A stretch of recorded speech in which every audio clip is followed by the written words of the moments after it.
Hi, Stitchy friends. My name is Barb, and you have reached my channel here on YouTube called Stitch Brat Stew, and this is a channel about cross stitching.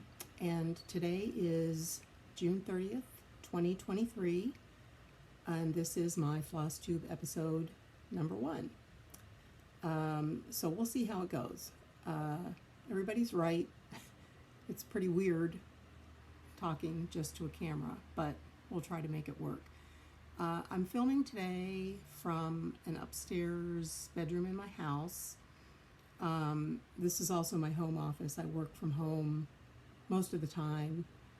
This room has pretty good natural light, so I thought it would be good to film, and as it turns out, it actually has too good of natural light because I had the blind open and it was completely blowing out everything. So I ended up having to close the blind and do some lighting adjustments, but I think that it's okay now. As I said, my name is Barb.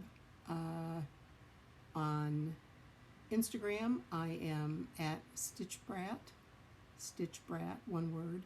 So if you'd like to find me there, I'd be happy to interact with you there. I'm pretty active on Instagram and I post quite a bit, so that's a good place to connect with me as well. I'm not going to say too much personal about myself in this first video.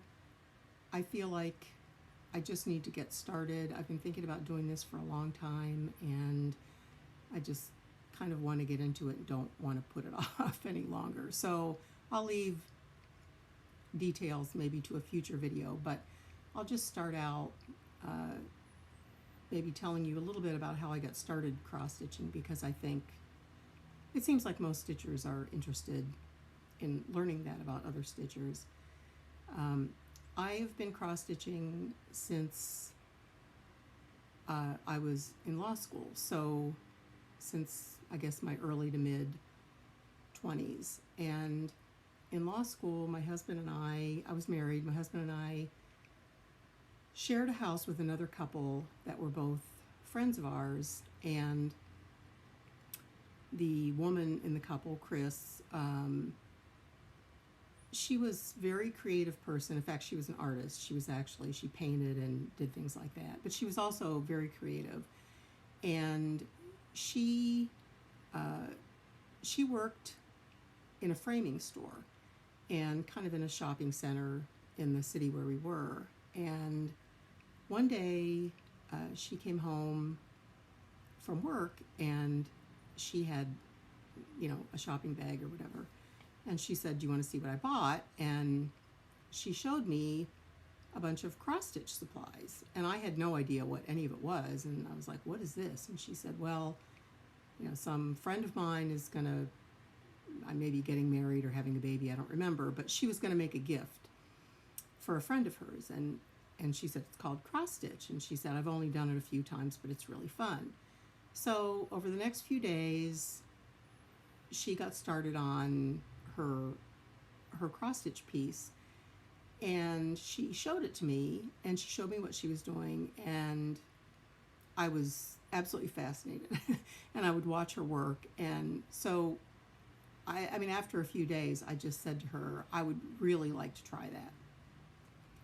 So what ended up happening was she had actually bought this stuff not at the frame store where she worked, but it turned out there was a real cross-stitch store in the little shopping area where the frame shop was.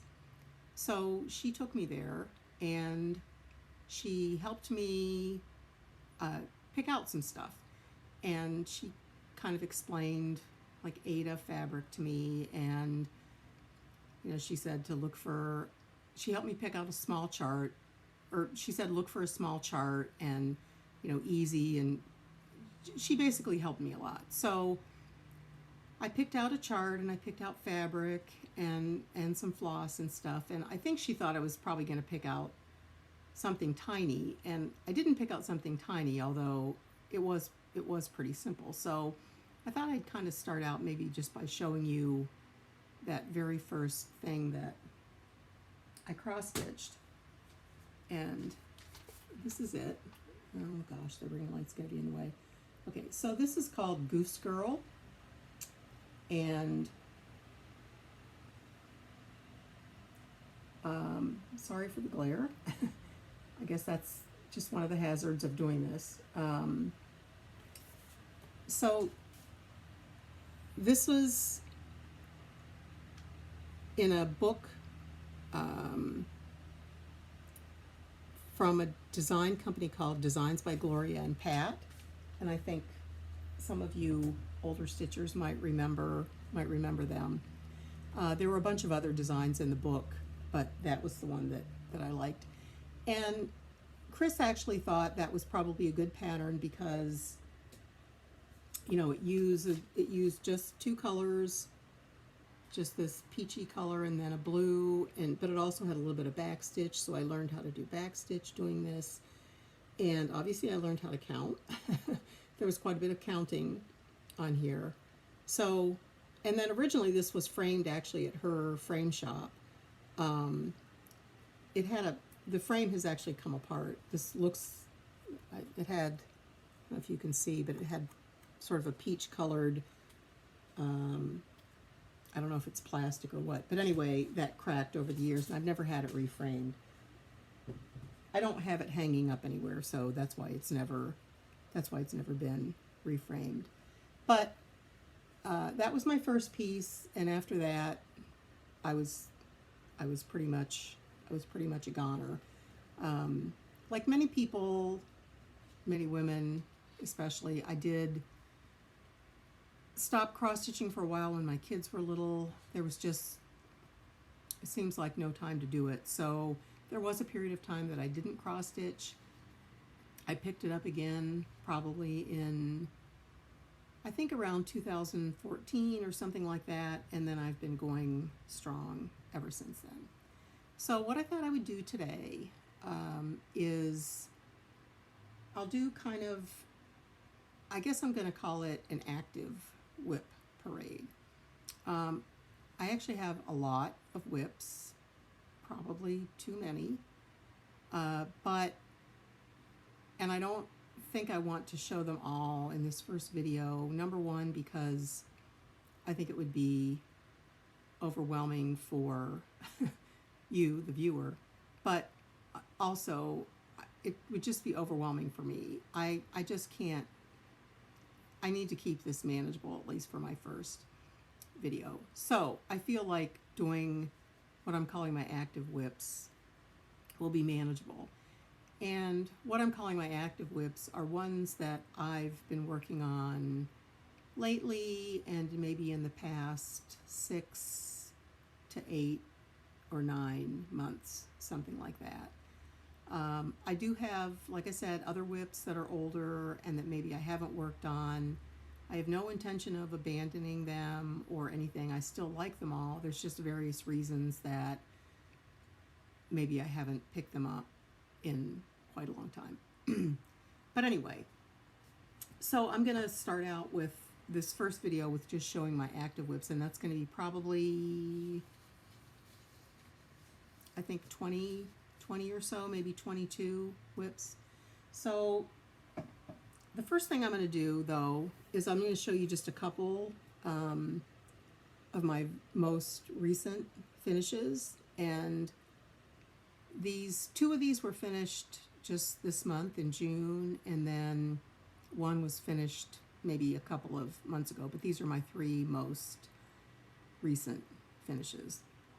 So I'll start with these. Okay, this is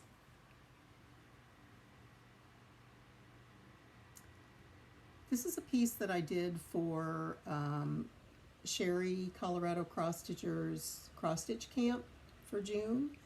The challenge was to stitch something with a bird, and obviously this is a bird. This pattern is, there's a series of 4 birds that come in the pattern, and they're all sort of stylized like this, and they all use the same color scheme. And this is a pattern from a shop called Nikki Pattern, Nikkipatern, kind of all one word, on Etsy. And she has some really cute stuff, and I've bought other patterns from her and stitched them, and I actually intend to stitch more than one of the birds too, because they're just really cute. And this was a good size for cross stitch camp. If you're not familiar with cross stitch camp, you can go to Sherry's her Flosstube, Colorado Cross Stitchers Flosstube, and she explains it in one of her episodes, I think probably in May. And she taught, but it's also on her website. But in any case, this was stitched on just sort of a scrap of, I believe this is 18 count oatmeal Aida, and it was just a scrap of fabric I had laying around because it's not very big. So that I finished a few days ago.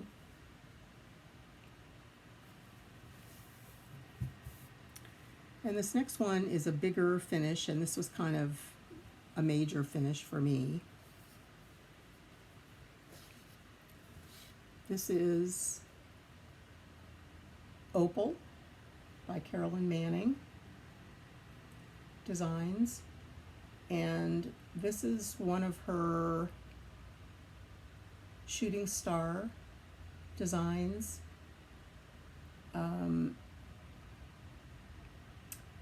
You will find out very soon that I am a huge Carolyn Manning fan. Not only have I finished several of her designs, but I have, I don't know, 5 or so in process that I'm stitching as current WIPs. I'm not sure if I have them all here today. I think I do, because I think they're all active WIPs.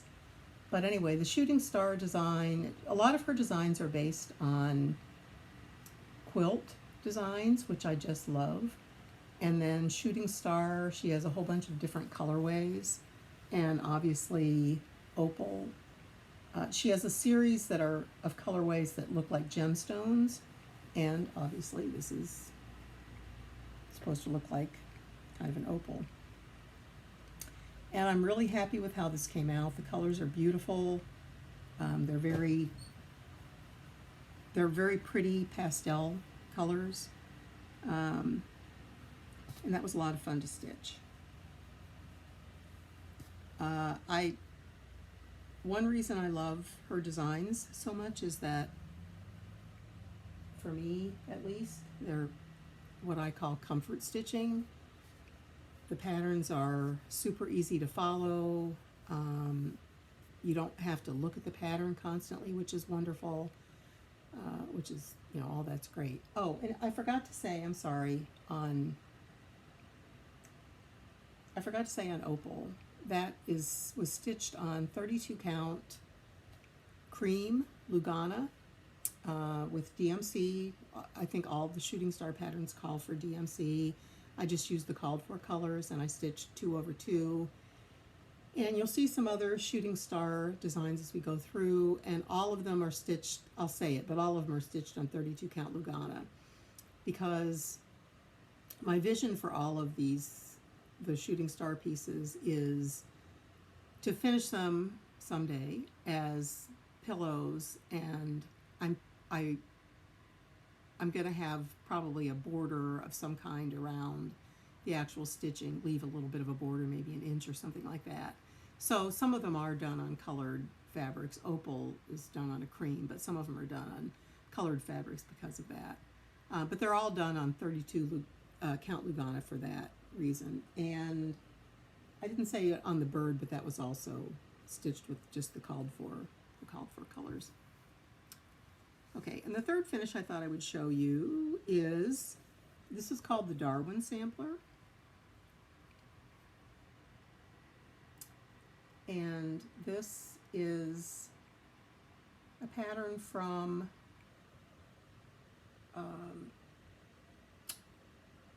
I think It's Hannah Stitcher or Hannah Stitching, and she's not on Etsy but on Gumroad. She has a Gumroad page, and she has some very cute designs. This one says, this is a quote taken from a letter written from Charles Darwin to C. Lyle, and it says, "But I am very poorly today and very stupid and hate everybody and everything." And I just love this because, you know, even a great person like Charles Darwin had a bad day. Obviously this is small, it's stitched up pretty quickly. I think I just used, this was done with a blue floss, a slightly variegated blue floss. I don't really remember what it was. It was a limited edition color that I got somewhere. I don't think she calls for a particular color. And this was done on, I think this is a scrap of maybe 32 or 36 count vintage country mocha linen. And it was, I think, just a piece I had left from something else, because this is a small sampler. Okay, so that's all the finishes that I was going to show you, just those three, and now I'll get into my WIPs. And I'm sorry if I'm looking down, I'll just say that straight out, but I've got some notes. I was very nervous about this whole thing, so I thought having some notes would help me. So if I look down, that's why I'm looking down, but I hope you'll forgive me. Okay. Okay, the first one is, this is called Lizas Bouquet, and this is what it's going to look like when it's done. This is an extremely old pattern, although you can get a number of ginger and spice patterns, floral patterns are still in print, or you can still get them pretty easily. This one you cannot. I have seen a copy now and then on eBay or something, but it's not really around. So this is my oldest WIP. I actually started this in, I don't know, maybe like 1997 or something like that, and then I just put it away forever and didn't do anything with it. And a couple years ago I took it back out and I decided to get going on it. And make sure it's going the right way here.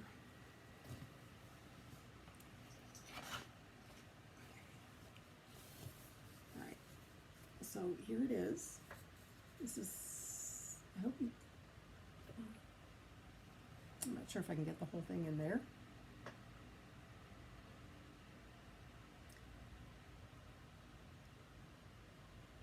As I think you can see, I'm almost done. I just have a little bit more stitching in the flowers to do, kind of toward the bottom there. And then the big thing is all the back stitching. This design, like many designs from the 80s and 90s, has tons and tons and tons of back stitching. And I haven't started it. I left it all for the end, which I shouldn't have done, but I did. So but my plan is definitely to get this done this year. This is one of my focus pieces, and I will get it done this year. That is being stitched on 14 count white Aida, and one of the reasons that I originally put it away, and one of the reasons that I struggle with it even now, is I'm using 3 strands of floss to stitch that. I wanted a very color rich, saturated, painterly look to that. design, and that's why I chose to do 3 strands. If I were starting that today, I would just have done it like on 18 count Aida or on 36 count linen, so that 2 strands would produce the same color saturation. But I have no idea why I started it on 14 count Aida. Maybe I wanted it to be big, I don't know.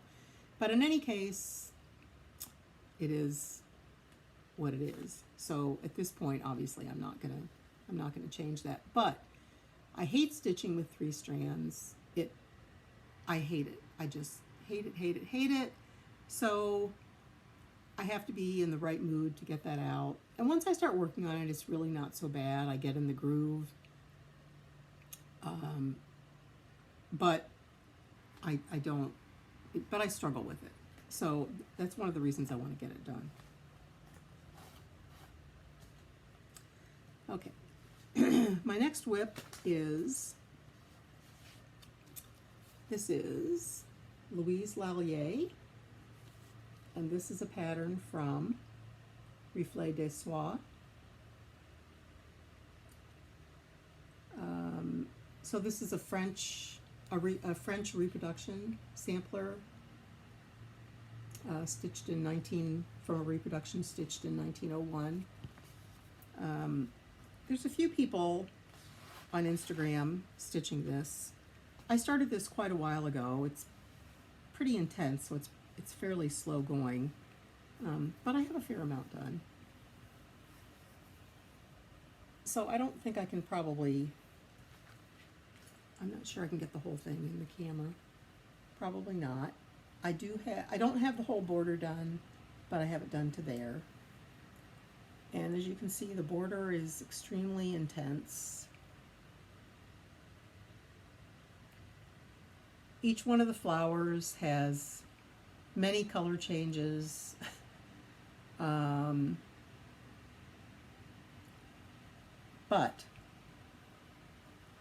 the flowers are actually super fun to stitch once you get used to doing it, and they're fun. The sampler is fun to stitch, and it's beautiful. I'm using the DMC. The Reflet des Soies gives you 2 choices. It's charted in for either I believe Soie d'Alger silks, and then they give the DMC conversion. And this chart uses 60, I think, some colors. And I thought about doing the silks, but at the time I'd never stitched with silk. And the thought of, I guess, spending that much money on silk when I'd never used it before, like, it just didn't seem practical. What if I didn't like it and then I abandoned the whole project? Like, what a huge amount of money to waste. So I just decided to use the DMC, and I actually think they look great. I have no complaints about how that's coming out at all. So that is stitched on, sorry, I keep forgetting to say what fabric I'm using. I'm stitching that on 36 count antique ivory linen, I believe, by Zweigart. They gave some suggestions on the pattern, and they were all obviously neutrals. And the antique ivory Zweigart is, it's more of a, it's not as yellowy as like the cream or even like the antique white. So I liked it for that particular pattern. Okay, my next WIP is another Carolyn Manning Shooting Star design, and this one is called Carrot Cake. And this was, I think, one of the original ones, maybe, well, one of the earlier colorways that she put out. And this one I know when I started, because I started a sal for this one, a stitch along, called the Birthday Dessert Sal. She had a bunch of patterns, shooting star colorways that are dessert themed. there's carrot cake and panna cotta and blueberry cobbler and I forget what else. So people were stitching one of the dessert type colorways. So this is carrot cake, and here's where I am on it. So I don't know, maybe a little more than, I guess I'm more than half done. So that's good. This is on 32 count taupe Lugana, and again the called for DMC colors. I didn't change anything. I usually don't change anything on the shooting star patterns, the colors.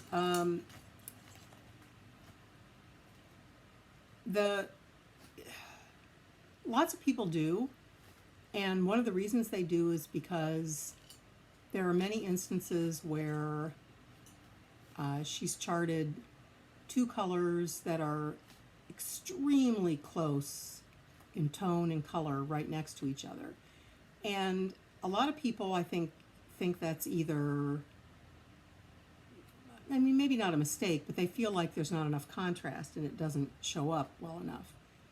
But I've learned from stitching several of her patterns that I don't, she's a genius at color, and I do not mess with her patterns. They're that little subtle bit of difference, maybe you can't tell when you're stitching, but when the patterns are done, it produces the most amazing effect, having just those little gradations of color difference.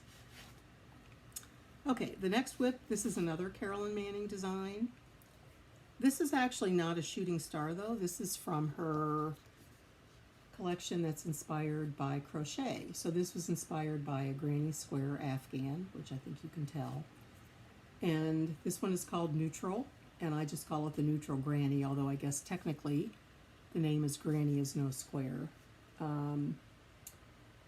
And this one I'm doing the called for colors, but I am going to fill in, this is the, on here this is the background fabric showing through, but I am going to, I decided I wanted to fill that in with a color, so I think I'm using, I forget which one of the grays, kind of a darker gray I think, to fill that in, because I just thought that would look good. And this one I'm not, this is on linen, and I don't have very much done on this. How does this go? I guess it goes like this.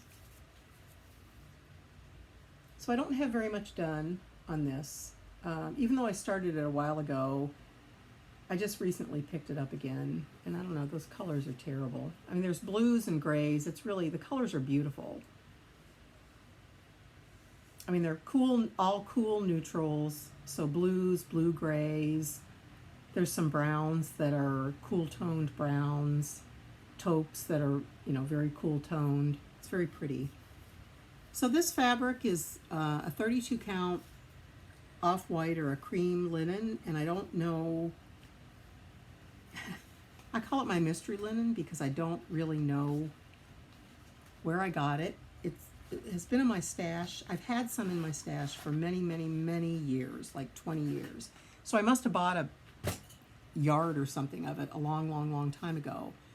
But I'll tell you, I wish I knew what it was because it is like my favorite. I actually just used up the last bit of it on something that I stitched earlier this year. And I just love that fabric. I love the weight of it. I love the feel of it. I love how it stitches. I love the color. I just love everything about it. I've also actually dyed it myself a few times for just with like walnut ink or walnut type dye, walnut crystals, that kind of a tone, just a brown. But it takes dye. Well, I mean, it's the best fabric, but I don't know what it is, and I've never been able to find out. I mean, obviously I didn't keep track of stuff like that back then, and I haven't been able to track anything like it down. It's not a Zweigart fabric. It does not have, I still have some pieces that have the selvage on it. It does not have the orange selvage, so that's all I know is it's not Zweigart. But it's a 32 count kind of cream colored linen, I would say. It definitely has a creamy, warm tone to it. Okay, my next piece is, okay, this is Joan Sands by Modern Folk Embroidery, and I'm going to hold up the black and white because this is all I have, but if I can figure out how to insert a picture, I will insert a colored picture of what it's supposed to look like. I do not have a colored printer at home, so when I print stuff at home, I just print in black and white. Sometimes if I print somewhere else, I will have the cover sheet printed in color, but not always. Okay, so this is a reproduction sampler. A lot of people stitched this a few years ago. This is from Modern Folk Embroidery. And this is actually one of the earlier reproduction samplers that Jacob did. I mean, he's done a lot more since then.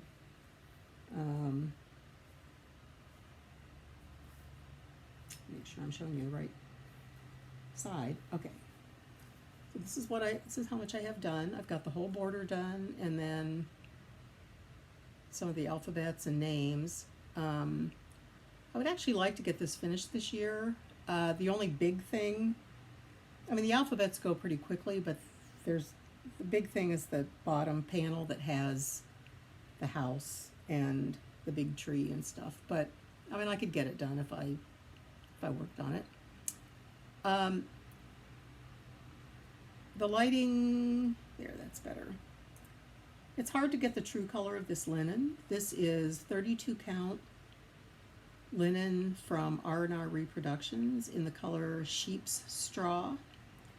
And this has a really warm cast to it, and in fact it has a little bit of like a pinky undertone, and that's why I chose it for this, because the carnation border uses several shades of pink, and the fabric just really, you know, picks up that they really complement each other in person. It looks really nice. It's, I don't know, you can't get it's not coming up true color, but it's very pretty. I will tell you, if you stitch this sampler, just when you're doing that border, watch the pattern, because it is not it's not symmetrical, and some of those vines have, you know, 20 stitches between, some of them have 21. I mean, you really have to count. And I think I made a couple mistakes on that before I caught on to that. Okay, my next WIP, this is another super old one. In fact, maybe this is older than Lizas Bouquet, I'm not sure. This is called To Everything a Season, but it's around the same time as that, or maybe a little bit later.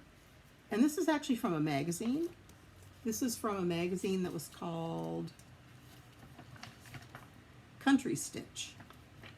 And I don't even think this was published for very long. I only have a few, I might have subscribed to this, but I only have a few issues of it. So this is what it looks like. And I will say, this picture is not actually the colors of the sampler at all. In fact, I mean, if I were doing this now, starting this now, I probably would change to these colors, because the charted colors are actually purples. They're not, these in the magazine, they're pinks and dark pinks, and the charted colors are purples. So this is a terrible photograph. But I will show you what I've got done in this, and then I will explain to you sort of my dilemma, and maybe you can help me figure out what to do. This is almost done.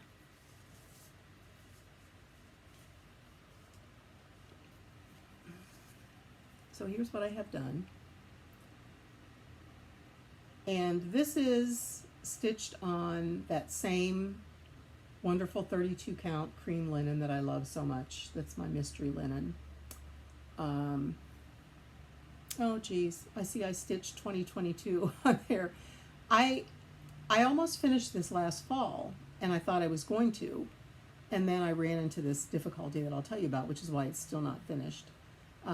So this, I did use the charted colors on this, which is, I think just a few colors of DMC, but they're purples, as you, I mean, that's probably pretty true. They're purples. They're not pinks. They're purples. They're definitely purples. So the pattern, what's called for is everything is done in this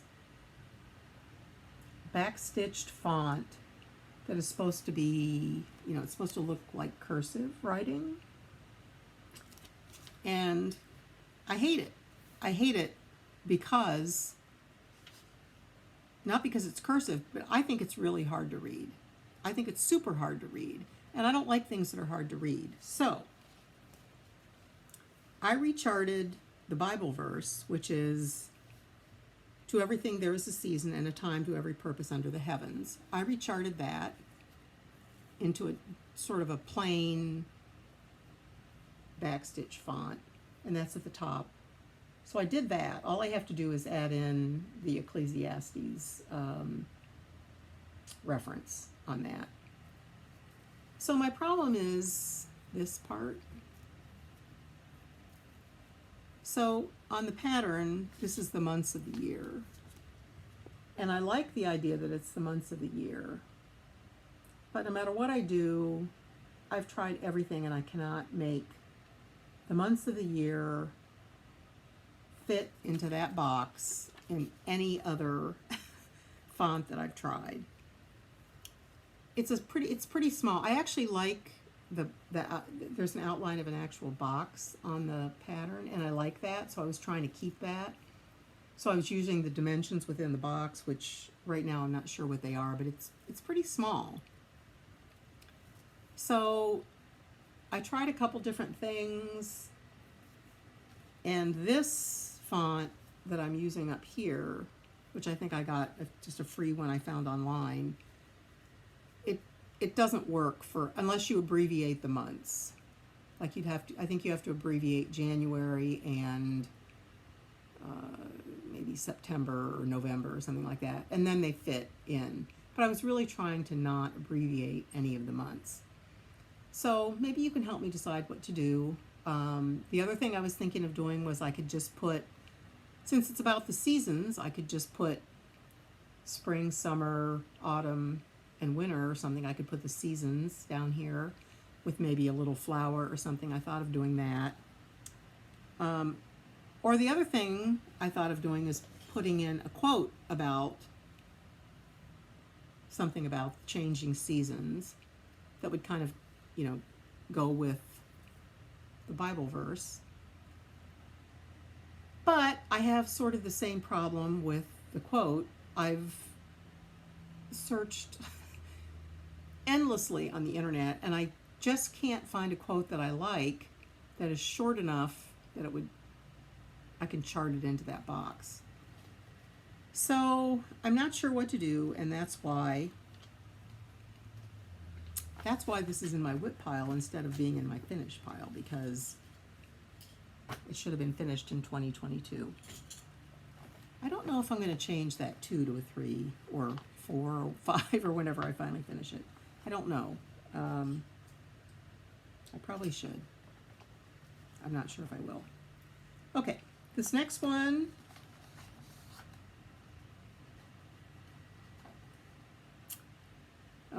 this is called Quaker's Pride, and again I only have the black and white of this. I think a lot of people are familiar with it, but if I can figure out how to insert a picture, I will try to insert a colored picture here. This is by History Stickmaster, which I think I bought this from their website online, which is in German. It's not really hard to navigate and figure out what's going on. I think they have I'm not sure you can bring up the text in German, but when you go to pay, it allows you to, or excuse me, in English or another language. But when you go to pay, it lets you convert to like US dollars and probably other currencies. So when I went to pay, it was clear that I was paying what I was getting, and it was in English, and that I was paying in US dollars. But now I think there's actually, I think a couple places actually carry their patterns, a couple US suppliers actually carry their patterns. I'm thinking Colorado Cross Stitcher does. I could be wrong, but I think that's the store that I saw them at. In any case, this is a very popular pattern, and a lot of people stitched it last year or the year before, which is when I started it, I think, as well. And one of the reasons is it only uses a few colors. It's a great pattern.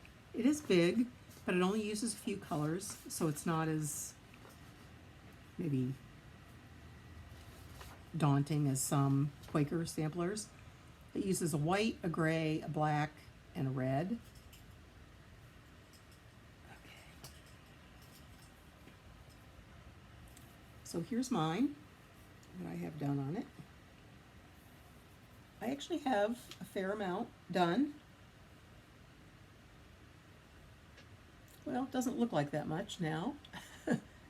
I thought of it as a fair amount. But this is stitched on, I'm stitching this on a 36 count. I think this is a 36 count. It's a stone gray linen, and I think it's Zweigart, but I'm not 100%, well, maybe not. Yeah, it's a Zweigart linen. I think it's called stone gray, and I don't think it's overdyed. I think it's just one of their colors. And I'm using the colors that are called for, the DMC that's called for, except that I did change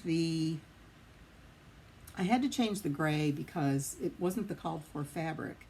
And my gray, the called for gray floss did not go with that fabric at all. So I had to change the gray, and then I'm not a fan of just white in a lot of charts. And I think it called for just plain DMC white, so I changed it to what is it, 3865, which is my favorite. That's my favorite DMC white. It's just barely off white, and I substitute that a lot for white.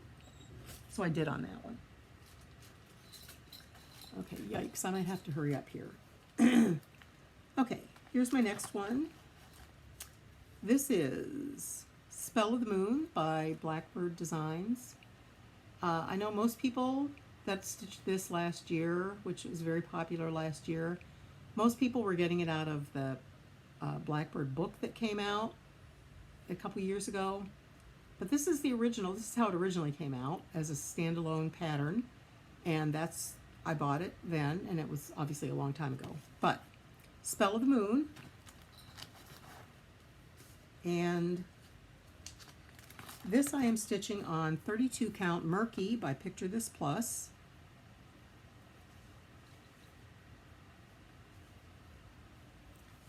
And I don't have very much, I don't have a ton done, but it's a small pattern. But I'm using all of the called for floss on this, which are overdyed flosses. They're all, I think, Classic Colorworks. And a lot of times I don't use the overdyeds, but in this case in particular, I'm not sure if you can see it, but the moon in particular in this pattern is huge, and comparatively, and the variegation in that yellow floss is just, it's great. Like, it just makes the whole piece. So that's why I decided to do the called for overdyeds on that one.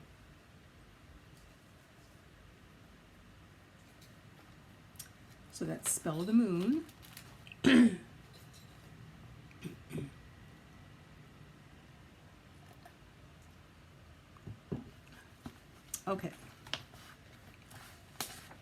this next one is, this is always, this is always pretty popular when I post updates of it on Instagram. This is a portrait of Dr. Martin Luther King, done in that, I don't know what the style is called, color blocky, you know. I love this. I love this. I think it's beautiful and amazing.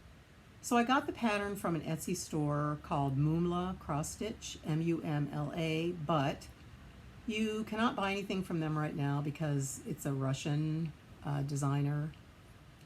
So her store has been shut down for right now. She had a lot of other great people that she did in that same style. But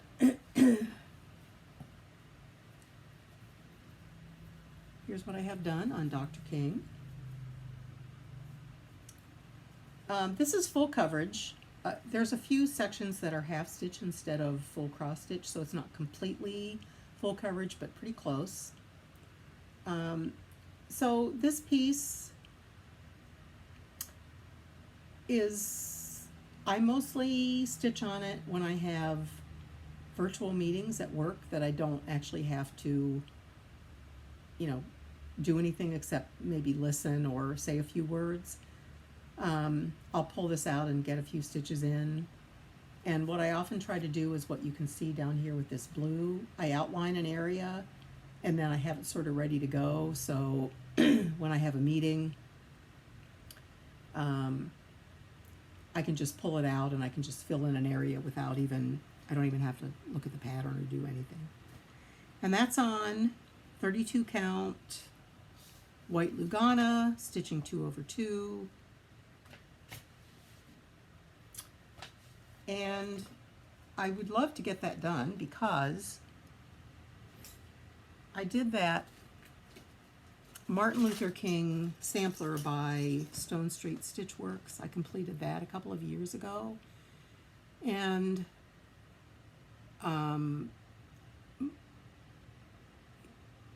most that you, if you follow me on Instagram or if I keep doing this, you'll find out I don't really finish very much.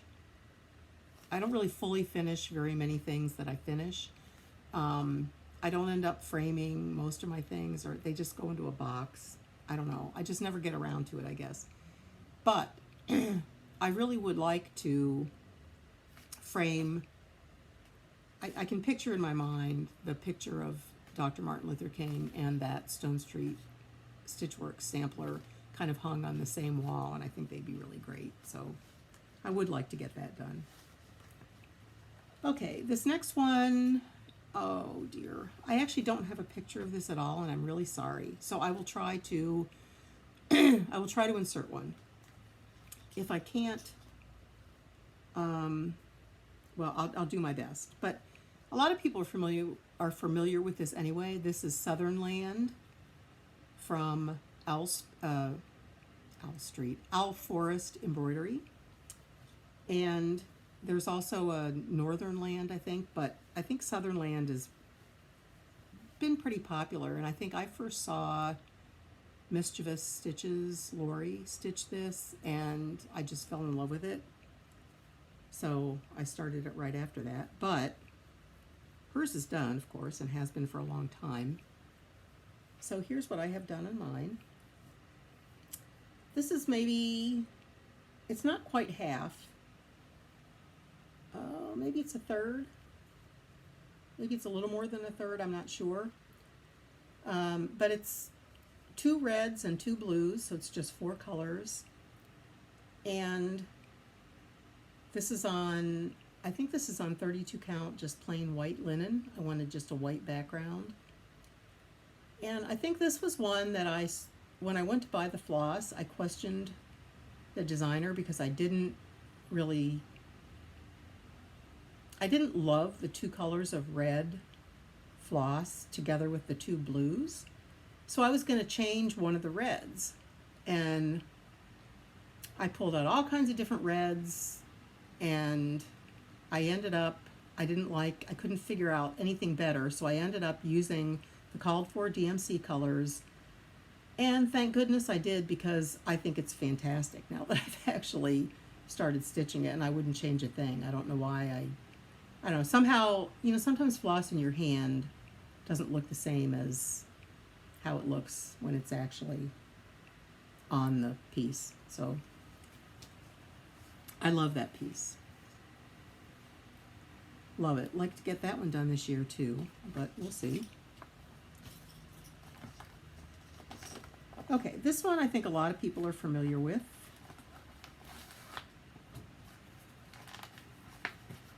This is another reproduction sampler. This is Anne Grimshaw. Oh, and this is an actual photograph, so it's kind of hard to get the glare off there. Anne Grimshaw, 1818. This is from the Scarlet Letter. And like I said, many people are stitching this or have stitched this, so the thing about this one is it's enormous. And I mean, I have a lot of big projects, and this thing is huge. I think it's on half a yard of fabric. So here's mine. This is what I have done. I've gotten down to the alphabets, but I still have a little bit more than one row of motifs to go across. But I did work some on this last week, so I have been working on it. I started this for Black Sampler November in whatever it was when Jacob started that, 2021, I guess. And my intention was that I would try to use some kind of black variegated floss, but excuse me. But that was one of the times when floss was super hard to get, and everybody had already sucked up all the variegated blacks because everybody was doing Black Sampler November. And anyway, I ended up using, I thought it'd be a good occasion to try Anchor Black. So I'm using Anchor Black, and this is 36 count linen by Zweigart, and the color is, it's either called raw or natural. I can't remember what the correct name is. I think it's raw, but I could be wrong. Might be natural. And like I said, that's on a half yard, and it takes up almost the whole half yard. Okay, next is Spring Quaker. This is by Leela's Studio. This came out last year, I believe, and she's now come out with Summer Quaker, which has been a huge hit. And the funny thing is, I remember last year thinking that Spring Quaker kind of got, I mean, not exactly overlooked, but I didn't think it got the attention it deserved because I thought it was a fantastic pattern. And I bought it right away, although I haven't gotten much done on it. Oops, okay, goes this way. Okay, so here's what I have done. And it doesn't really look that great yet because most of what I've done is the same. The brown is the same. I've done motifs in the same color, so there's not a lot of interest just yet, but we'll get there. I'm stitching this on 36 count. This is Dirty Teacup by Needle and Flax, and what everybody says about needle and flax fabrics is true. It is wonderful to stitch on. It's great fabric. I mean, I don't know if you can really see, it's lightly mottled, like a dirty teacup, but just in the most, oh, I love this fabric. I would love to buy like a yard of this fabric. I did buy a couple other pieces at the same time, but I don't think I've used those yet. I bought her one that is, I don't want to say it's similar to Murky, but it has kind of the same feel, and I think it's called Endora. And I can't wait to use that one, but So far I have. That's the only one I've used, but I love it. And I do apologize for coughing. I know that really bugs some people. Honestly, I'm not used to talking this much. Okay. I don't have too many left, so we're getting there. Okay, my next one is another Carolyn Manning Shooting Star.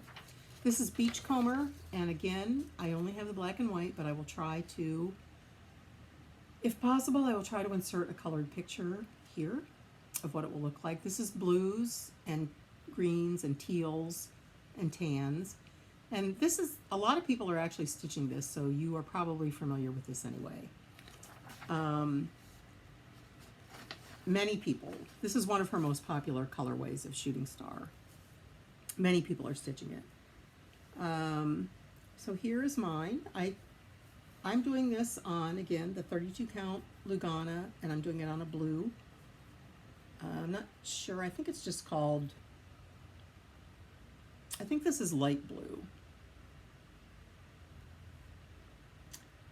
And I love it. The colors are just beautiful, and it's very soothing to work on because, you know, beautiful, cool toned colors.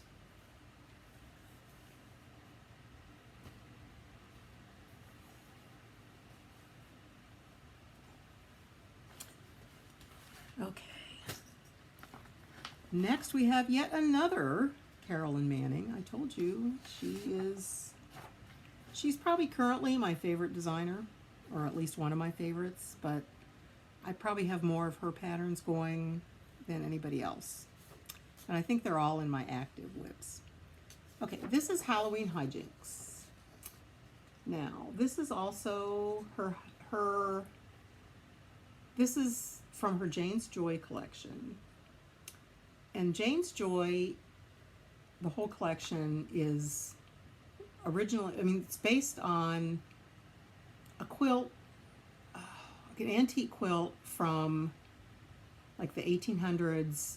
I think it's called Dear Jane, the Dear Jane quilt, I think is what people call it. I'm not a quilter, but most quilters, or a lot of quilters, are very familiar with this. It's like people recreated, and it's like this amazing thing because, I mean, as you can see, each little block is teeny, and then they're all different, and they're all, I mean, on the original quilt, they're all little piece things, and I mean, it's fantastic. So Carolyn Manning has one that looks, I mean, that's supposed to look like a quilt, or more like a quilt, and then she has takeoffs on that.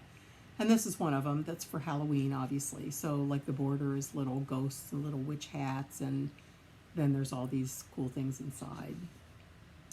So there's also a Christmas one, and I forget what else. There's a number of these. So this one, I have a stitch along going on that I started for this. It's the Halloween Hijinks SAL 2022. And here's where I am. And this was a real stitch along. What I did was I divided the chart up into 12 sections, and the idea is to do one a month for a year, starting last October 1st, so we would finish September 30th or September of this year. So I'm almost on track. I got a little bit derailed because I went on vacation in May, and I got behind on May's section, which was this side border, and I'm not quite caught up. I need to just finish that little corner. There's a corner motif, that little pumpkin, and then I have a couple blocks of the June section to finish. And this is June 30th, so I probably won't get it done tonight, but I'm hoping to get it done this weekend, and then I'll be all caught up and ready to start July. This one has a lot of back stitching, and it's kind of fussy back stitching, so I am doing that as I go along. This is on a 32 count Lugana in Stormy Gray, and this is one of the Zweigart ones that is printed. So it's sort of a plain on the other side, plain gray on the other side, and then it's like a mottled gray on this side. And I actually love all of the Zweigart printed fabrics. I think they're a great value for the money, and they really look nice. I love this gray. I would use this for all kinds of stuff. I love vintage country mocha too. And the white one is called, I think, smoky white or something like that, and I like that one too. But that stitch along is still, I mean, although I divided the chart up into 12, obviously some people aren't keeping up with that and don't care to keep up with it, and that's fine. I personally, to me, that's the kind of chart that if you stop stitching on it, it's easy to just put down because stitching can be very fussy, lots and lots of color changes. And I just wanted to make sure I could finish it, so I wanted to keep going on it. So that's why I decided to divide it into 12 and do a section each month and make sure, that it actually got done. So far so good. There's only, after June, July, August, September, that's only 3 more months. So I think I'll be able to do it. Okay, my next one is Teresa Kogut, Remember Me. I think most people are familiar with this. I'm a member of Teresa's Patreon, and I actually started this when it came out, which I think was last September 2022. And this almost never happens to me, but she sent this chart out to her patrons, and I printed it out that day, and I bought the stuff that weekend and started it. I never do that. I just adore this chart. I just love it. And everything everybody says about Teresa's Patreon is true. So if you've been thinking about joining, you should. I personally, I love Teresa's work, but her charts are very stitch heavy, so I don't usually have more than one going at a time. So I didn't really join her Patreon to necessarily, get free charts. I mean, that's wonderful to have. But, well, for one thing, she lives in my state. I live in Michigan, and she lives in Michigan. And so to me, she's almost a local artist, and I feel very strongly about supporting artists in their endeavors. So I just like knowing that I'm supporting what she's doing. So, but I have done several of her designs, that the free charts that she's released through Patreon, and this is the most recent that I'm working on. So here's where I am on Remember Me.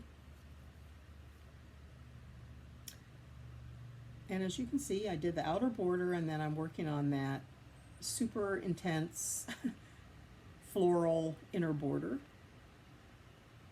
And we'll probably get that done before I start on the inside house and all of that stuff. One thing you'll find out about me if I keep doing this, or if you follow me on Instagram, is I'm a border person. I almost always do a border of a sampler or a design first. It's just,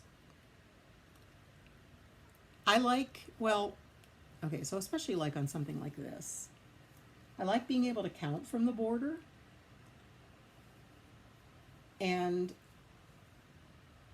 so if I have the border in and it's right, I can kind of go anywhere and I can start, because I can use the border as a counting point, and I like that. So I'm stitching this on, it's 37 count, it's a legacy linen. For some unknown reason, I did not write the color down I usually write it down right on the cover page of the chart. I think it's maybe like corn tassel or something like that. It's a creamy color. It's a creamy tan, I would say.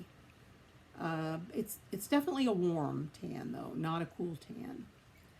So that's why I think that I'm not positive, but I'm stitching this with the DMC, with all DMC. I think it calls for a few overdyes and then the rest DMC, but I'm just using all DMC. And I'm stitching it 2/2, and normally on 36 count I do 2/2, and I like the coverage. I've always done 2/2 on 36 count, so I thought 36 or 37 count is basically 36 count, right? Well, I probably should have tried it out first, because this is the first time I've stitched on legacy linen. And legacy linen it's beautiful fabric. It's you know what they call the hand of the fabric. I mean, it's just exquisite to hold and to stitch on. But it's very tight weave. It feels very tight as you're doing it. And my stitches are pretty crowded. If I had it to do over, I probably would not use 2 strands. I would either pick a different fabric where I could use 2 strands, or I'd see how one looked on this, and if I wasn't satisfied with it, maybe I would have gone to a smaller count fabric. I'm not sure, or a higher count fabric. I'm not sure, but since I started it with 2 strands on the 37 count, I will keep going, but I do struggle with it a little bit. The areas where there's heavy coverage, the areas where there's heavy coverage, it can be, I mean, it can take me a while sometimes to do the stitching because it's intense. Okay, my next piece is,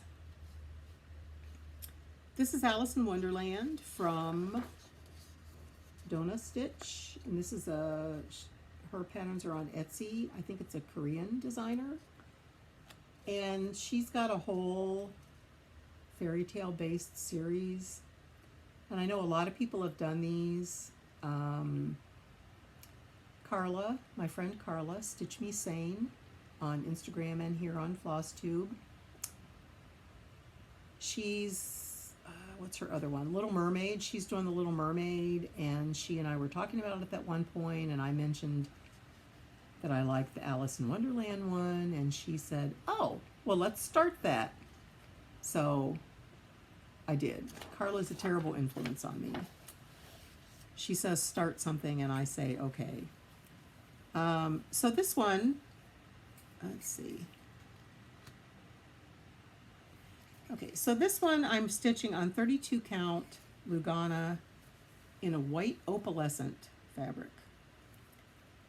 I have no idea what demon seized me to choose opalescent fabric for this, but here it is. I know you probably, I don't think you can see opalescent on camera, but just in case you can, I'll wave it a little bit. I love this piece. I love the pattern. The colors are great. It's 32 count. It's 2/2 with the called for DMC. I find opalescent fabric difficult to stitch on. It's really hard on my eyes. My eyes get tired stitching it. So I have to choose when and where kind of I work on Alice, which is usually during the day, in the morning, and maybe for an hour or 90 minutes. And then I put it away because my eyes just get tired. It's the opalescent thread is, for me, it's difficult. And that's almost a full coverage pattern, so I'm not sure why I thought it was important to have opalescent fabric anyway. But you know, you can see some of the fabric around the edges, and I guess I thought that would produce kind of a nice fairy tale quality, and it will be nice when it's done. Okay, so my next piece, and I only have a few more, so yay, and I'm over an hour, so yikes on that. Okay, this is a kit, and this is from Luca S. This this is roses. And this is almost full coverage, not quite. There's a little bit that's not stitched down here, and there's a little bit of half cross down there. But Luca S. contacted me last year and asked if I would like to have a free cross-stitch kit from their site in exchange for, I guess, reviewing the kit, stitching it and reviewing it. So I started it, and here's what I've got so far. So I kind of have that top corner.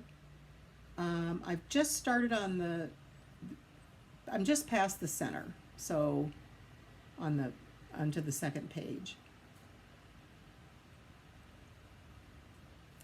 So I'm using all the kit materials since I'm reviewing the kit. And the kit materials are 16 count white Aida. And then the floss, I believe in this kit, is all anchor floss. Sometimes they use different flosses, but it always tells you on the front. And although I won't really say too much about it now because this isn't the time to give a complete review, I actually love working on this. I wasn't sure. I've never done anything like this kind of a full coverage sort of watercolory look. And they give you enough fabric, which, you know, can be unusual in kits. I like the front where they tell you, they have little legends here where they tell you what stitches are used, how many strands. They tell you that it's Weigart fabric. They tell you the count of the Aida or whatever other fabric it is. They tell you what kind of floss it is. And the floss is wound on these sort of big bobbins, which I'm just going to hold one up because I have them kind of carefully. They look like this. And I personally think they're kind of genius because they're easy to work off of, and they have a little hole to hold your, you know, strands from your, if you pull off one length of floss and you have a couple strands left, there's a little hole to put them into for next time. So I love that. So far so good on that. All right. Yikes, here's a big one. Okay, this is Scrabble, my Scrabble board. This is from Vivsters on Etsy, and I know a lot of people are familiar with her work. She has a game board series, and this is Scrabble. And I'm doing the traditional colorway, although she also has an alternate kind of modern colorway that's really pretty. And the only thing I'm doing different on this colorway, or on this, is I think this gold, she calls for, it's like gold Kreinik or something, and I just decided to use gold floss because I'm not doing Kreinik on a Scrabble board. Okay, so this is what I call my morning coffee project. Since my kids are older and I have time to myself in the mornings now, I stitch while I have my morning coffee, and I just work on the same project while I have my morning cup of coffee. And sometimes that's, you know, half an hour, sometimes it's an hour, depending on whether I'm working in the office or at home. But anyway, I've been working on Scrabble as my morning coffee project, and here's where I am.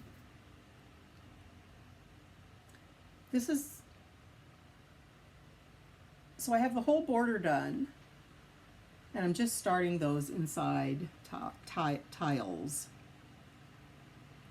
which are a little bit more of a bear than I thought they would be because the colors are so close. But it's fun to stitch on. I intend to use this someday as a working Scrabble board, like a travel Scrabble board. So for that reason, I'm doing it on 28 count white linen 2/2. And Vivian tells you on her website that if you want actual Scrabble tiles to fit on the board, you want to use it as a board, you need to do it on 28 count or 14 count Aida so that it fits, because otherwise the tiles won't fit correctly.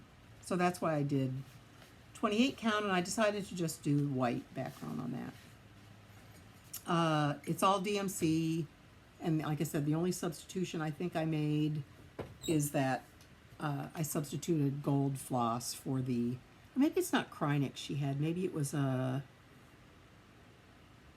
sparkly floss that I just decided not to use. Okay, I'm going to try to wrap this up. I just have a few more. Okay, so the next one is, this is another Sal that I'm working on. This is the Historic Houses Sal. Historic Houses, plural, Sal, S-A-L. That's the hashtag.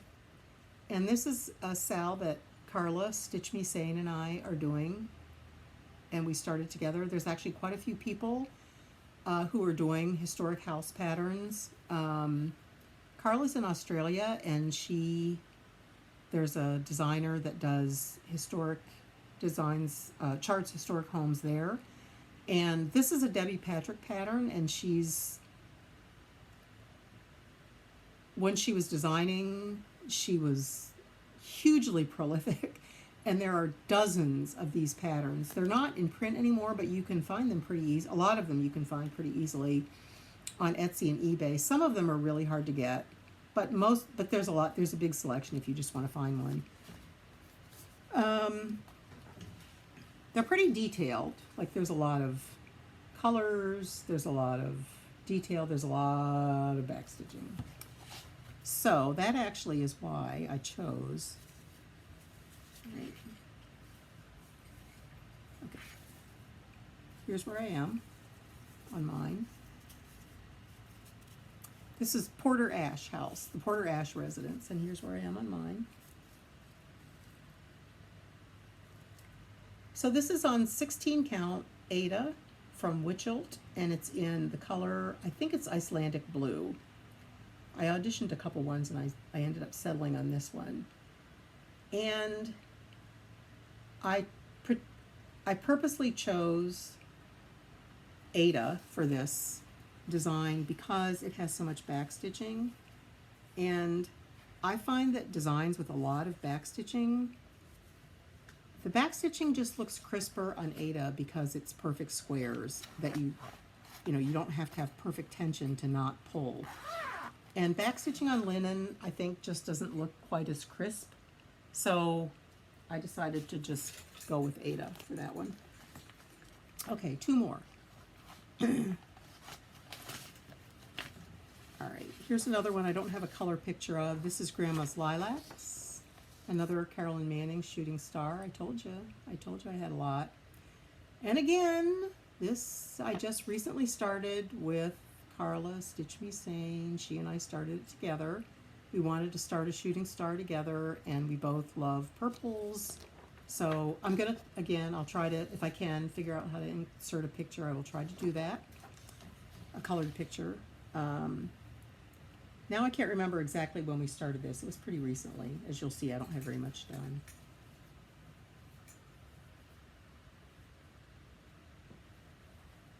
Here's where I am. This is on 32 count Lugana in, I think it's called Lavender, maybe. It says Weigart Lugana. I think it's Lavender. And obviously it goes great with the purples. This is purples and greens. It's beautiful. Lilacs are one of my very favorite flowers, possibly my favorite flower, and the colors in this are just really spoke to me. So, oh, here's the actual color. Let me see. Yeah, lavender.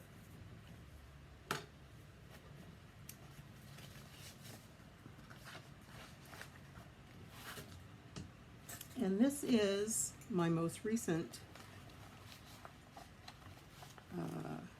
oh, wait, oh, I have one more after this, I guess. Well, actually, I'll do that one last.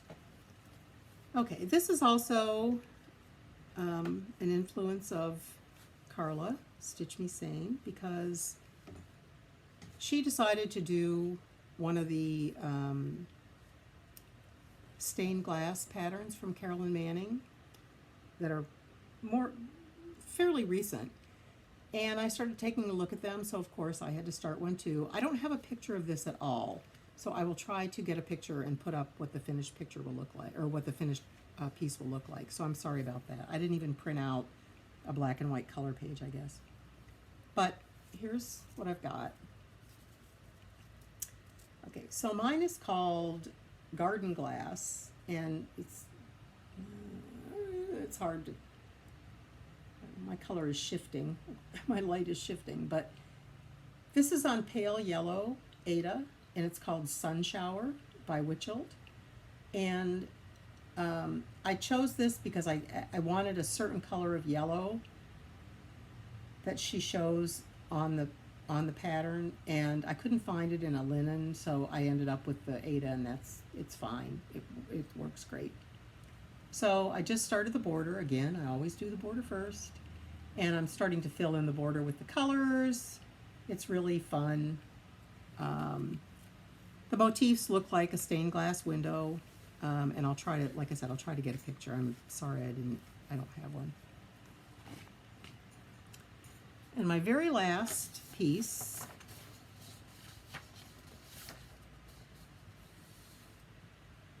that I'm going to show you is, this is an ink circles piece, and I don't have a picture again because I think I just printed the pattern.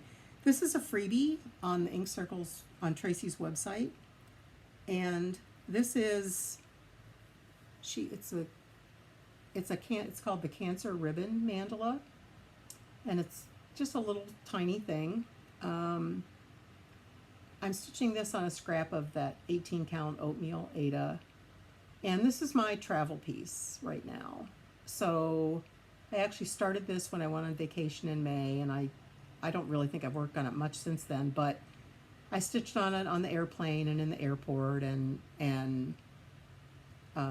you know, it's pretty easy since it's on Ada and it's a small chart, although if you're familiar with ink circles, it's not a simple chart. You have to count ink circles patterns. So I do have the border in, so but I've actually made a lot of mistakes on this chart. So this one I can show you the colors because I've got them on a. So I picked the colors for this myself because you can choose any colors, and I think that's what she suggests you choose. You know, I mean, most people know there's different color ribbons associated with different cancers, and I happen to have lost 2 friends to pancreatic cancer, so I chose purples to represent, so for pancreatic cancer. So I'm not sure what I'm going to do with that yet. I might turn it into a needle book or something like that. I might actually finish that one, fully finish that one. Okay, that's all my active whips. That's all I've got today. That was, oh my God, this is so long. I'm so sorry. I wanted this to be about an hour. I went way over. Okay, so I won't say anything much about plans. I'll leave all that till next time. But I will say this, July coming up, starting tomorrow, is my birthday month. And I do have some starts planned, even though I have absolutely no business starting anything. I probably will have a few new starts. I haven't decided when or if. I guess I'll do another video if this goes okay and I manage to get it uploaded and hopefully get some pictures in. I'll try to do another one, maybe I'm thinking in a month or so, but I obviously don't want them to be this long, so we'll just have to see how it goes. But anyway, if you stuck with me this long, I certainly appreciate it, and I hope you've enjoyed seeing my projects. So I guess stay tuned, and we'll see what happens in the future. But in the meantime, remember to slow down and take life one stitch at a time. Bye, friends.